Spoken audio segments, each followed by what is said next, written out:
Bonjour à tous, on se retrouve pour notre histoire pour Shabbat, Shabbat Shemot. On a le Rav Widerman qui nous rapporte l'histoire directement d'un ami à lui. Il dit que son ami, un Rav, il se promenait un jour, et il allait pèleriner le Bnei Issachar, qui est un grand Rav, un grand tzaddik. Et là, lorsqu'il se retrouve devant la tombe, il assiste à une scène absolument extraordinaire, empreinte de sainteté et bouleversante. Il voit un homme relativement jeune, avec une longue barbe, allongé sur le tombeau du Bnei Israël, en train de pleurer à chaudes larmes et à prier à Kadosh Baruch Hu. Et il a réussi à capter quelques mots de sa prière. Et dans sa prière, le jeune homme lui disait: Akadosh Baruch Hu, s'il te plaît, fais en sorte que je m'éloigne des forces du mal. Akadosh Baruch Hu, s'il te plaît, ouvre mes yeux pour que je puisse voir tes merveilles. Akadosh Baruch Hu, s'il te plaît, fais en sorte que je suive tous tes commandements. Vraiment des prières qui sortaient de son cœur et qui est une prière qui est digne des tzadikim. Ça l'a bouleversé et quand il se rapproche un peu plus, il regarde sa tête et il se rend compte qu'il connaît ce jeune homme. Et pas seulement qu'il le connaît, mais il l'avait rencontré une dizaine d'années auparavant et malheureusement, il n'était pas du tout religieux. Il voulait avoir rien à faire avec la religion et il avait un comportement complètement comme un goy, malheureusement. Donc il le regarde, ébahi, parce que c'est des prières vraiment dignes des tzadikim, venant de quelqu'un qui, une dizaine d'années auparavant, n'était pas du tout, mais du tout religieux et même rejetait la Torah. Alors, il s'approche de lui, il lui dit: Excuse-moi, est-ce que tu es bien un tel? Il lui dit: Oui, c'est moi. Il dit: Je ne sais pas si tu te rappelles de moi, on s'est rencontrés il y a une dizaine d'années et tes prières sont absolument extraordinaires. Qu'est-ce qui t'a poussé à faire une telle teshuva? Enfin, c'est vraiment un bouleversement. Tu es passé d'un extrême à un autre, mais tu as augmenté de niveau de façon fabuleuse. Le Bachour, il lui révèle une chose de terrible. Et il dit que pendant 10 ans, il s'est éloigné de la Torah. Il ne voulait pas faire Torah ou mitzvot.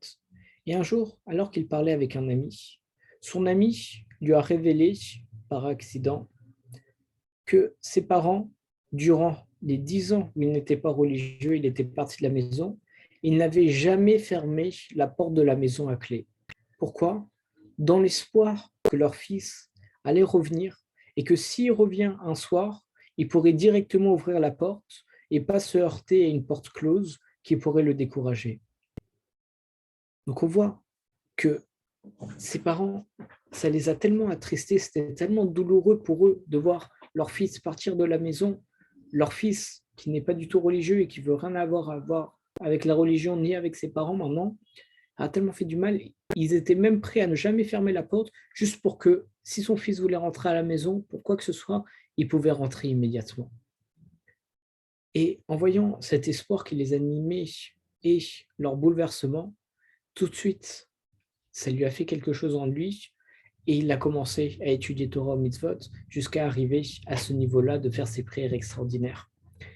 Mais on sait que Akadosh Baruch Hu, qui est notre Père aux cieux, jamais il ne ferme la porte. Il attend toujours qu'une seule chose, comme nous dit le Zohar. On dit que tous les jours, il y a une voix céleste qui sort et qui dit: Revenez vers moi, mes enfants rebelles, revenez vers moi. Ce qui fait qu'Akadosh Baruch Hu, tous les jours, il attend une seule chose, c'est que les béné Israël reviennent vers lui. D'ailleurs, on a le Rambam qui a écrit une lettre à son fils, Rabbi Avram, et dans sa lettre, il écrit un enseignement. Il dit: Sache mon fils, que Pharaon, que Paro, le roi d'Égypte, c'est lui le véritable Yetzer Hara, c'est lui le véritable mauvais penchant. Les béné Israël, quant à eux, ils représentent l'esprit humain qui se trouve en chaque homme. Et c'est là où siègent tous les désirs et les pensées. Moshe Rabbeinu, il représente quant à lui l'esprit divin, qui est l'âme des béné Israël. La terre d'Égypte dans son ensemble, c'est le corps, et le cœur de l'homme, c'est Eretz Goshem, c'est la terre de Goshem. Il dit ça, ça signifie qu'en réalité, on sait que Pharaon, il régnait sur l'Égypte et il a asservi tous les béné Israël durant des générations. Qu'est-ce que ça veut dire si on transpose maintenant? Ça veut dire que le Yetzer Hara, qui est représenté par Pharaon, il asservissait les béné Israël, ça veut dire leurs désirs, leurs pensées, etc. Mais on sait que Pharaon, il n'a jamais pu asservir Moshe Rabbeinu. Et c'est quoi Moshe Rabbeinu? C'est l'âme divine c'est la parcelle divine qu'il y a en chaque homme. Ce qui fait que le Yetzer Hara, il peut à chaque fois influencer le corps, il peut essayer de changer les pensées et les désirs, mais une chose qui est immuable et qui ne pourra jamais être changée, c'est l'âme d'un juif. C'est pour ça que Akadosh Baruch Hu, il sait que même si on commence à aller vers de mauvaises choses, à s'éloigner de la Torah, notre âme, elle est toujours connectée à lui, et ça, c'est quelque chose qu'on ne peut pas changer. Et on est d'ailleurs dans une période très propice pour essayer de se remettre vers Akadosh Baruch Hu. On est dans Yemei Shovavim, qui sont les jours durant lesquels on va commencer à lire la sortie d'Égypte, etc. Et ce sont des choses qui nous touchent directement dans notre âme, et donc qui nous rappellent qu'on était exilés, tout comme aujourd'hui. On est exilés, mais on était éloigné d'Akadosh Baruch Hu, et on a pu faire Teshuvah et se remettre vers lui. C'est pour ça que Be'ezrat Hashem, qu'on profite de ces jours-là pour prendre l'essence qu'on a en nous, notre âme divine qu'on a en nous, qui veut une seule chose, c'est se rapprocher d'Akadosh Baruch Hu, et Akadosh Baruch Hu, il veut une seule chose, c'est qu'on se rapproche de lui. Alors profitons de ces jours pour essayer de le faire. Shabbat Shalom à tous.